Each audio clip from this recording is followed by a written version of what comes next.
Most low-calorie desserts feel like a punishment, which is why you eventually quit. This 46-gram protein ice cream is under 330 calories and is the cheat code you've been looking for. No gums, no BS. Two things kill every low-calorie ice cream. It's too icy and it's chalky. Today, we're fixing both with one simple kitchen staple. In a pot, we'll add 1.5 cups of fat-free ultra-filtered milk and heat that to at least 120 degrees Fahrenheit. Now in a separate bowl, add in an egg yolk and whisk that up. And now we'll temper the egg yolk, so we'll slowly pour in some of the warm milk while constantly whisking. And then we'll slowly pour in our egg mixture into the pot while constantly whisking until we get between 150 to 160 degrees Fahrenheit. We'll let it cool down, so when we add in our protein powder, it won't get all clumpy. 1 tablespoon of allulose and monk fruit, a pinch of salt, and since I like a nice rich vanilla taste, I'm adding in a whole tablespoon of vanilla bean paste. We'll whisk that all together and let it cool to at least 70 degrees Fahrenheit.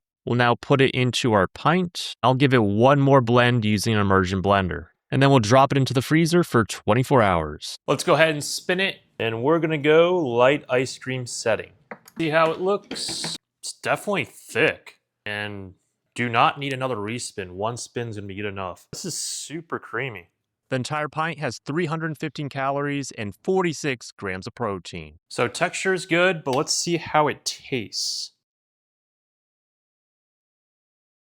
Yeah, it's pretty good. You don't get any of that egg taste at all. Honestly, it tastes like legit ice cream. It's good. So taste and texture are good. The prep time's just gonna take a lot longer than using Terra, xanthan, or guar gum. But every once in a while, it's definitely worth prepping it like this. If you want to check out some other methods to make your high protein Ninja Creami, check out this video right here.